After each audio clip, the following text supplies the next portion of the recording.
नमस्कार दोस्तों, मेरा चैनल योग करो निरोगी काया में आपका स्वागत है। जैसा कि मैंने सबसे पहले षटकर्म की 6 क्रियाओं को बारी बारी करके दिखाया था, तो उसमें जैसा कि आप और हम सब जानते हैं कि आजकल के इस आधुनिक युग में बच्चों से लेकर बूढ़ों तक तरह तरह के रोग फैल रहे हैं, जिसका औषधीय उपचार ठीक ढंग से नहीं हो पाता। एक तरफ तो हमने पश्चिमी देशों की तर्ज पर अपना पौराणिक खान पान छोड़ दिया और सबसे महत्वपूर्ण विज्ञान योग और आयुर्वेद को भुला दिया, जबकि हम अपने शरीर की हर बीमारी का इलाज योग की कुछ क्रियाओं से कर सकते हैं। तो आज हम बात करेंगे एक विशेष क्रिया की, कपालभाति की। तो कपालभाति क्या है? कपालभाति षटकर्म की तीसरी क्रिया है। पहली क्रिया है नेति। नेति में जल नेति, सूत्र नेति, रबड़ नेति और घी नेति और दूध नेति। तो जल नेति से क्या होता है कि शरीर के इतने ऊपर के, गले से ऊपर के हिस्से के अंदर की शुद्धि होती है। पानी नाक से पीना और मुंह से निकालना, मुंह से पी के नाक से निकालना, तो ये श्वास नली जो है वो साफ होती है। आंखों के और कानों के अंदर के हर रोग का नाश होता है। और दूसरी क्रिया है धोती। धोती में मैंने तो वैसे 5 मीटर कपड़ा अंदर डाल के निकाला था, 2-3 वीडियो में ऐसे दिखाया हुआ है। और उसके बाद कपड़ा तो हर आदमी वस्त्र धोती नहीं कर सकता, उसके लिए एक दूसरी क्रिया है बमन धोती। बमन धोती से अंदर पानी पिया और निकाल दिया। 1.25 लीटर 1.5 लीटर गर्म पानी पीना है और निकालना है, इसको बोलते हैं बमन धोती। इससे पेट के अंदर की सारी शुद्धि होती है। बमन धोती करेंगे तो पेट में गैस तेजाब बनेगा नहीं, लीवर खराब होगा नहीं, पीलिया जैसा रोग होगा नहीं। और भयंकर बीमारी बवासीर, जब पेट साफ रहेगा, गैस तेजाब बनेगी नहीं, तो बवासीर भी होगी नहीं, गुर्दे खराब होंगे नहीं। तो ये है बमन धोती।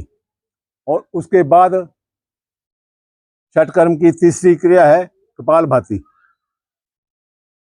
तो कपालभाति एक षटकर्म की तीसरी क्रिया है, लेकिन आजकल देखने में आ रहा है कि कपालभाति को प्राणायाम से जोड़ते हैं।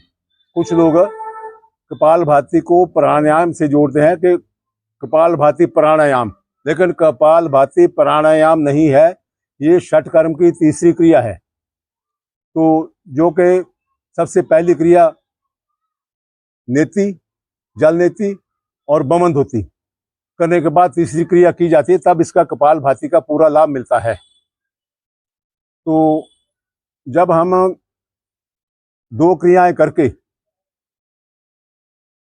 जल नेति और बमन धोती करके या वस्त्र धोती करके कपालभाति करेंगे, तो ये इतने हिस्से के अंदर के पूरे शरीर में जो रेशा बलगम है सब बाहर निकलता है, उसको बाहर बमन कपालभाति बोलते हैं। उसी को फेफड़े में, अंदर पेट में और ये इतने हिस्से में कोई भी अंदर रेशा जो कपालभाति और जल नेति से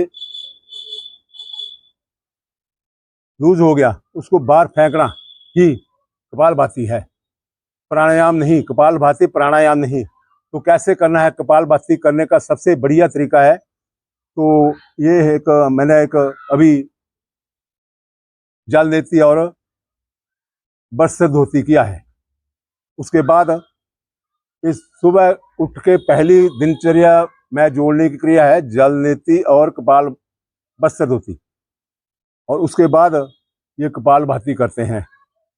तो कपालभाति के लिए क्या है कि मैंने एक ये रुमाल रखा है ये पास में। तो जब हम कपालभाति करेंगे, सांस को बाहर फेंकेंगे, तो कुछ रेशा जो बलगम है वो बाहर निकलता है, तो उसको साफ करने के लिए ये रुमाल रखा हुआ है। तो आओ शुरू करें कपालभाति। तो ये अभी मैंने नेति और धोती 2 क्रियाएं कर ली हैं, अब तीसरी क्रिया कपालभाति शुरू करेंगे। तो इसके लिए रुमाल है ये, और अभी हमने एक दोनों नासिकाओं से। तो पहले हमने ये दाएं नाक को बंद करके तो बाएं नाक से सांस को बाहर फेंकना है। इसमें क्या है कि खाली पेट का ही एक्सरसाइज है, सांस बाहर फेंकना है, बाकी शरीर को हिलाना नहीं।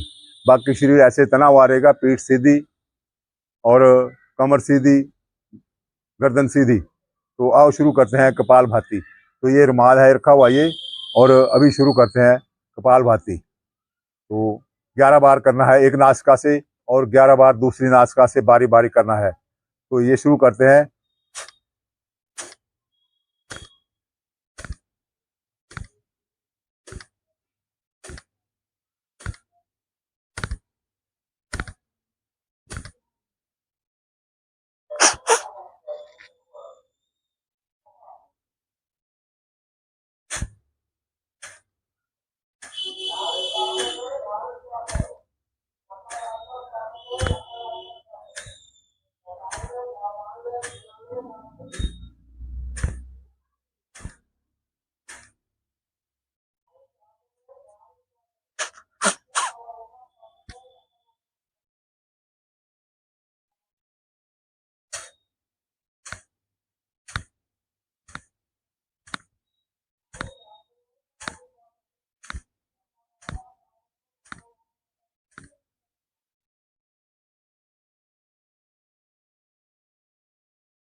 तो ये हमने 3 बार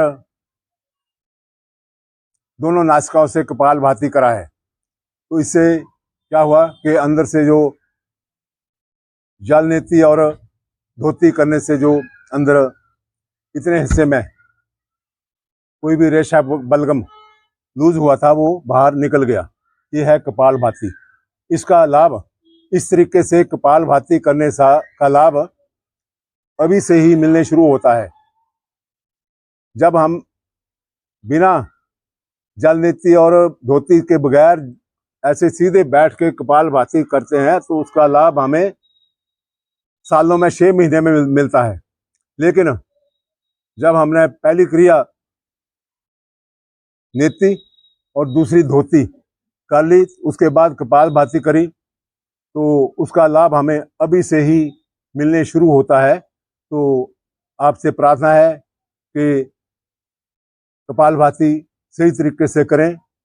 सीधा बैठ के सुबह उठ के बैठ के कपालभाति करने का फायदा नहीं। तो आपसे प्रार्थना है कि पहली क्रिया नेति और धोती, अगर नेति नहीं हो सकती है कोई बात नहीं, धोती करें और कपालभाति करें, उसका भी पूरा लाभ मिलता है।